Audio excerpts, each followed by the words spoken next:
Olá, seja bem-vindo ao nosso mini curso Avaliação Cardiovascular para Prescrição do Exercício em Esteira. Esse mini curso ele faz parte da consultoria Gil Campos Soluções Fitness. Para saber mais, é só entrar em contato diretamente comigo. Bom, dando seguimento à nossa aula, né, hoje nós vamos falar da importância de saber interpretar resultados depois que a gente tem em mãos ou um laudo de um teste ergométrico, né, ou um teste ergoespirométrico. Este vai vir de um médico ou de algum outro centro no qual esse seu aluno vai fazer. Se ele estiver buscando um teste mais com uma acurácia melhor, né? Um teste mais fidedigno, tá? Por quê? No nosso mini curso eu vou ensinar você a fazer um teste indireto, apenas utilizando escala de percepção de esforço e frequência cardíaca, tá? Mas então vamos interpretar aí com relação ao resultado, né? Como eu havia comentado, o consumo máximo de oxigênio ele é expresso, né, em ml quilo por minuto. Então, ou seja, isso aqui é uma tabela com os valores de referência de indivíduos sedentários que foi publicada na American Heart Association, tá? Nessa revista aqui em 1990. Então, o que eles viram? Que indivíduos entre 20 e 30 anos de idade do sexo masculino têm em média 38,5 ml de consumo de quilo por minuto de oxigênio. Então, ou seja, eles têm aproximadamente 11 METs. Por quê? 3,5 ml de quilo por minuto é 1 MET. E aí lembra que eu comentei em aula anterior que o MET está associado ao tipo de tarefa que nós estamos fazendo? Então, por exemplo, eu estou aqui falando, né, nessa aula com vocês, eu estou utilizando em torno aí de 3, 4 METs e meio para poder manter todo o meu funcionamento do meu corpo humano, né, do meu corpo. O meu padrão respiratório então está de uma forma confortável, estou podendo respirar e falar com vocês aqui. Então eu estou usando aproximadamente 4, no máximo 5 equivalentes metabólicos, né? Se eu continuar falando e me levantar, o equivalente metabólico aumenta, ou seja, aumenta o meu consumo de oxigênio. Porque a minha tarefa, que é estar sentado com os membros inferiores relaxados, eles vão entrar em contração. Então, quanto maior o volume de massa muscular envolvida, maiores são as atividades musculares, maior é a necessidade de nutriente, maior é o volume de sangue que precisa nesse músculo para ele poder fazer a contração, e aí aumenta o meu consumo de oxigênio. Então, se eu ficar em pé e continuar falando, eu vou usar em torno de 5 METs e meio. Né? E aí, se eu estiver falando em pé e começar a caminhar, eu começo a utilizar 6, 7 METs. Ou seja, o consumo máximo de oxigênio ele aumenta devido à tarefa imposta num determinado ser humano. Joia? Então, o que a gente sabe? Indivíduos, né, de 20 a 30 anos de idade, eles têm esse consumo aqui aproximado de 11 METs. Né? Quanto às mulheres, por ter uma menor massa muscular, e também algumas outras questões com relação à aptidão mesmo, né, cardiovascular da mulher, ela tem uma quantidade um pouquinho menor quando comparada ao homem, 10 METs. E à medida que a gente vai envelhecendo, ou seja, os anos vão se passando, o nosso consumo máximo de oxigênio ele tende a diminuir. Lembrando que aqui nós estamos falando de sedentários, né? Indivíduos que são bem treinados, eles conseguem reverter essa condição aqui, tá? E é algo que nós vamos falar um pouquinho mais para frente, tá? Mas o que é interessante essa tabela? Eu utilizo muito essa tabela no meu estúdio, porque por meio dessa tabela eu faço venda. Né? Então, suponhamos que eu vou fazer um teste submáximo num novo cliente, e aí eu coloco ele na esteira para caminhar, e ele consegue atingir aqui em torno de 8, 9 METs, e é uma pessoa de 20 anos de idade. Tá? Isso eu estou falando para vocês porque acontece com uma certa frequência. Quanto maior é o sedentarismo, menor é o consumo máximo de oxigênio. Então, eu já peguei uma jovem de 16 anos, isso é uma coisa que me marcou demais, por isso que eu consigo me recordar dessa jovem, que a 6 km por hora, em torno ali de aproximadamente 6 METs, ela já não conseguia manter o padrão de fala. ou seja, o consumo máximo de oxigênio dela já estava muito próximo ali do seu máximo. E a menina tinha 16 anos de idade, tá? Então, o metabolismo dessa menina que eu estava avaliando era igual de uma senhora aqui, ó, de 70 anos. Então, independente da idade cronológica, o consumo máximo de oxigênio ele é um importante fator de sobrevida. Quanto maior a capacidade cardiovascular, melhor funciona o seu corpo e você tem uma incidência de morte menor, como foi falado em aula anterior. Tá? Bom, então tá, Gil, vamos lá. Vamos entender o que é então o consumo máximo de oxigênio. Por exemplo, em repouso, a gente usa, como eu comentei com vocês, menos de 5 metros para poder manter padrão respiratório, né? Todo o nosso corpo funcionando, enfim. À medida que a gente vai fazendo algum tipo de atividade, esse consumo ele aumenta. Então aqui suponhamos que você vai submeter o teu aluno a uma esteira para fazer o teste dele. Você vai tirar ele do repouso a partir de 6 km por hora. E aí, à medida que ele começa a caminhar, o esforço vai aumentando, como eu comentei. Então, vai tendo mais massa muscular envolvida, né? A velocidade da marcha vai aumentando, a necessidade de nutriente, oxigênio também aumenta com isso. E aí, ele começa a ter uma maior demanda metabólica e essa demanda ela resulta nisso aqui, ó, né? O metabolismo aumentando até que chega no momento desse aumento abrupto, tá bom? Então, esse momento abrupto aqui, do aumento do consumo máximo de oxigênio, ele é conhecido como limiar anaeróbio. Tá? Existem várias formas de avaliar esse limiar anaeróbio. É quando a predominância da produção de energia do sistema energético ele deixa de ser aeróbio e ele passa a ser anaeróbio, na ausência e privação de oxigênio. Tá certo? Existe também o limiar ventilatório, que é o que nós vamos falar, tá? Mas o importante é saber que, a partir do momento que o exercício ele começa a ter uma intensidade tão alta, na qual a produção, né, de lactato ela é maior do que a sua remoção, então, ou seja, o seu corpo ele não consegue remover, né, o substrato do metabolismo aeróbio, ele começa a se tornar um metabolismo anaeróbio, você chega no limiar anaeróbio, tá? E limiar ventilatório, como nós vamos ver em seguida. Então, por que é importante a gente conhecer isso aqui? Dessa linha do limiar anaeróbio para maior intensidade no teste incremental, então, ou seja, aqui suponhamos que em torno de 10,3 ou 5 km por hora é o limiar anaeróbio. A partir do momento que eu coloco 10,6, 10,7, esse meu aluno que está sendo testado, ele vai perder a capacidade de conseguir remover o lactato. Ele perdendo essa capacidade, a tendência é o exercício terminar por fadiga, né, por hiperventilação, enfim. Então acontecem vários desarranjos metabólicos no qual vai fazer esse exercício terminar. Ele vai pedir para parar de correr. Se ele estiver fazendo uma análise com ergospirometria, isso fica muito nítido no computador. A partir do momento que a troca gasosa, o ar inspirado e o CO2 expirado é maior, a tendência é chegar no esforço do qual ele vai desistir. Tá bom? Então, o teste incremental nada mais é do que isso. Quando a gente for fazer na parte prática, vocês vão observar que a cada 2 minutos a gente vai aumentando a velocidade, né? A cada 2 minutos. E aí, como que eu posso também quantificar isso aqui, além utilizando a velocidade e a escala de Borg, por meio de teste, né, que a gente chama de talking test. Então, a cada 2 minutos eu vou aumentar a velocidade aqui, por exemplo, de 6 para 7 e perguntar para quem está sendo avaliado como ele está se sentindo e mostrar a escala de Borg para ele. A partir do momento que ele perde o padrão de fala, ou seja, não consegue falar uma frase inteira, ele começa a falar e tem que parar para respirar, é que ele já está no seu limiar anaeróbio, provavelmente ele está chegando no ponto de compensação respiratória, então, ou seja, ele precisa captar mais oxigênio para ele conseguir manter o padrão de movimento e aí a fala cessa, tá? Então, esse é o ponto do limiar anaeróbio.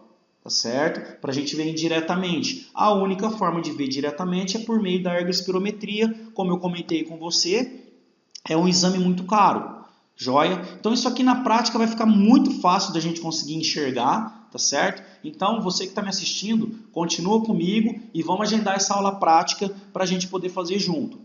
Joia, então isso aqui seria um resumo de como fazer um teste incremental para saber o limiar anaeróbio do seu indivíduo testado, tá certo? Bom, e na escala de Borg tem uma correlação muito boa para cima do 13, se for aquela escala de 6 a 20. Então, no pouco pesado para pesado, é um marcador de que ele está chegando na sua fase do limiar anaeróbio, tá? Antes de um pouco pesado, ele está no limiar aeróbio, então ele consegue permanecer num padrão de fala correndo, né? Todo lactato produzido é removido pelo nosso sistema de tamponamento e ele vai conseguir permanecer correndo por mais tempo. Joia? Bom, e aí eu fiz uma disciplina muito bacana agora no meu doutorado, na Educação Física aqui na Faculdade de Medicina de Ribeirão Preto, né? Na USP de Ribeirão Preto, e onde nós estudamos a máxima fase estável do lactato, né? Então, o que é isso? Nós vamos ver agora. E por que é legal a gente saber, né? E como atingir essa fase, tá? Então, o que a gente tem de definição? A máxima fase estável do lactato ela é definida como sendo a mais alta intensidade que pode ser mantida em exercício submáximo, sem o contínuo acúmulo de lactato no sangue. Então, essa MFL, que é a máxima fase estável do lactato, é o ponto onde, se aumentar um pouco a demanda metabólica, essa capacidade de remover esse acúmulo de lactato, ela cessa. Tá? Então, é um pouquinho antes do ponto de compensação respiratória. Tá? Que é mais fácil da gente falar sobre o ponto de compensação, porque eu estou comentando com vocês a utilização do Talking Test. Tá? Se for na ergospirometria, a gente consegue visualizar isso pelo sistema. Tá? Então, é um indicador individualizado da intensidade de esforço, em que acontece uma concentração estável do lactato. E aí, como é que a gente vê isso? Um ser humano, em média, ele consegue produzir 4 mmolares, né, de lactato, uma concentração de 4 mmol de lactato, e consegue remover. Tá? Acima da produção dessa quantidade de lactato, ou seja, o aumento de lactacidemia, isso a gente pode fazer por meio de coleta de sangue, para ver a quantidade de lactato sanguíneo, ou também para ver a quantidade de glicemia, que existe uma curva inversa, né, com relação ao lactato e à glicemia. Quando aumenta acima de 4, é um marcador de que a intensidade do esforço está ficando maior e a tendência é o exercício terminar também, tá?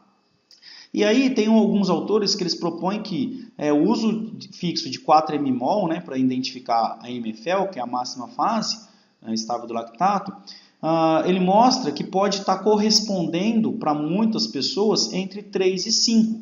Porque, por exemplo, existem pessoas que acima de 3 mmolares já começa a fadigar, e existem pessoas que conseguem permanecer mais tempo. Então, ou seja, a taxação de 4 mmolares, né, de uma forma geral, ela é de uma forma geral mesmo, com um grande número de pessoas. Quando você vai estudar indivíduo, né, existe inclusive um ciclista, que se eu não me engano, ele chegou a quase 12 mmolares e ele ainda não estava, né, com essa dificuldade da remoção do lactato. Ele conseguia permanecer no exercício de alta intensidade. Quer dizer, ele tem uma produção de lactato exacerbada, mas o sistema dele de tamponamento é tão eficiente quanto, então ele consegue aumentar esse lactato, né, numa alta intensidade, porém ele não chega no ponto de compensação respiratória, então ele não chega na máxima fase estável do lactato, e porque o sistema dele de tamponamento é muito eficiente. Tá? Isso aqui parece muito confuso, mas eu vou mostrar um gráfico daqui a pouco, vai ficar bem mais fácil. Tá? Então, a máxima fase estável, ela se tornou uma medida padrão ouro, porque você vai testar sempre esse aluno seu em cargas constantes, né? E a duração tem que ser no mínimo 30 minutos. Tá? E aí, ao longo desses 30 minutos, você vai fazendo a taxação de lactato. Né? Então, existem alguns protocolos de pesquisa, né, que você coloca uma determinada velocidade. Então, suponhamos que meu ponto de compensação respiratória seja 10,5 lá na esteira. 10,5 começou a ficar pesado para mim, então você fixa que o Gil ele tem aproximadamente 10,5, ele está na máxima fase. Aí depois como que eu posso testar para ter certeza se esse 10,5 é minha velocidade para permanecer, por exemplo, 40, 50 minutos correndo nessa velocidade? Por meio da coleta de sangue e saber se ao longo desses 30 minutos aqui, ó, minha quantidade de lactato produzida não será maior do que 1 mmol. Suponhamos que 10,5 eu esteja dentro da média, eu vou produzir 4 molares de lactato, né? E em 30 minutos, se eu continuar correndo a 10,5, eu vou chegar a 4,3, 4,5 molares, mas não vou extrapolar e chegar até 5. Tá? Então, assim, só para vocês entenderem, a máxima fase estável do lactato, né, ela tem essa característica de ser considerada padrão ouro, mas é uma forma de você avaliar que demanda muito tempo. Porque, por exemplo, suponhamos que você vai me avaliar por essa medida, aí você me coloca para correr lá, né, 10,5, aí depois de 30 minutos você coleta meu sangue e fala assim, pô, Gil, estourou. Você estava produzindo 4 com 10 minutos, e aí agora você já está com 5. Então aquele teste já não vale, precisa reagendar uma nova sessão e ajustar a minha velocidade, colocar 10 por hora, por exemplo. Aí você coloca 10 por hora, eu permaneço lá 30 minutos, você faz a coleta no final e vê também que ao invés de permanecer em 4 mmolares, eu baixei para 3,5 ou 3. Então quer dizer, eu não estou na máxima fase, porque a máxima fase é esse ponto onde não vai nem para frente nem para trás, estabiliza. E a estabilização, ela não pode acontecer um aumento superior a 1 mmol. Então, se eu estabilizei em 4 molares, eu não posso chegar a 5, mas também eu não posso diminuir para 3,5 e nem para 3. Tá? Então, aqui, esse é só um comentário para vocês entenderem que existem outras formas da gente entender como que funciona um ponto de compensação respiratória, como que a gente pode treinar o nosso aluno com uma velocidade pré-fixada, né? Porque ele é considerado padrão ouro justamente por conta disso. Nós sabemos que se você treinar o teu aluno na máxima fase estável de lactato, ele vai melhorar muito o seu consumo máximo de oxigênio. Porém, você está aí fazendo a consultoria comigo justamente porque nós não vamos usar essa medida. Mas eu só estou comentando que ela existe. Porque existem formas mais eficientes, com treinos de até 20, 25 minutos, não precisa fazer 30, para você melhorar tanto o seu consumo máximo de oxigênio, quanto a sua capacidade máxima, né, de manter a estabilidade, o seu lactato estável e permanecer correndo. Como eu fiz uma meia maratona, 21 quilômetros, correndo uma média ali de 5 minutos e 30, 5 minutos e 35 o quilômetro, tá certo? Bom, então, a máxima fase, ela é esse trecho aqui, ó. Tá? O seu aluno, num teste incremental, ele vai chegar muito próximo do ponto de compensação respiratória, mas ele vai ficar nessa máxima fase aqui de produção de lactato, porque até aqui ele consegue produzir e remover. Então, essa é o MFL. Tá certo, pessoal? Então, assim, como eu estou comentando, é só para conhecimento de que existem outras formas também indireta para conhecer, né? E existem também essas variáveis fisiológicas aqui que a gente pode utilizar para saber se está no ponto de compensação respiratória, né? Ou seja, limiar anaeróbio, utilizando a lactacidemia, como eu comentei. Tem o teste de glicemia também, que você vai coletando o sangue, vendo o comportamento da glicemia, né? O ventilatório, que tem um investimento maior, como eu comentei, né? Que seria a ergospirometria. Existe também a utilização da medida de catecolaminas, bem como a eletromiografia também vai mostrar essa atividade aí de uma participação maior do sistema anaeróbio comparado ao aeróbio. Tá? Então são só essas medidas para que vocês conheçam outras formas também, mas no nosso mini curso o foco é fazer um teste incremental indireto que ele vai te dar resultados plausíveis, tão bons quanto esses métodos aqui que são mais diretos, né? Para você fazer um treinamento eficiente e conseguir fazer o seu aluno que corre 5 e baixar o tempo, o seu aluno que corre 5 conseguir treiná-lo para ele correr 10, 15, 20 e assim por diante. Tá bom? Então, aqui só para ilustrar, né? Então, aqui a gente tem a concentração, né, sanguínea, a concentração de lactato sanguíneo, né? E à medida que vai aumentando a intensidade, né, a gente chega aqui na máxima fase estável do lactato, depois tem esse aumento abrupto, onde o treinamento ele tende a terminar, né? Então, muitas vezes a gente utiliza limiares aeróbios em treinos longos ou treinos regenerativos. A intensidade moderada ela é adequada para você melhorar a capacidade, né, do seu endurance, para você conseguir melhorar sua velocidade, né? E esse ponto aqui de compensação respiratória e maior intensidade, a gente usa para aumentar a potência máxima cardiovascular, a potência máxima, né, do consumo máximo de oxigênio. Tá certo? E aí, o meu compromisso com vocês nesse mini curso é organizar, porque em alguns momentos nós vamos usar sessões com este aspecto de regenerativo, em outros momentos nós vamos usar uma intensidade moderada para melhorar a capacidade, né? Ou seja, você conseguir permanecer mais tempo correndo em uma velocidade mais alta. E em determinados momentos nós vamos treinar esse aluno aí para ele aumentar a sua potência, o seu consumo máximo de oxigênio. Tá certo?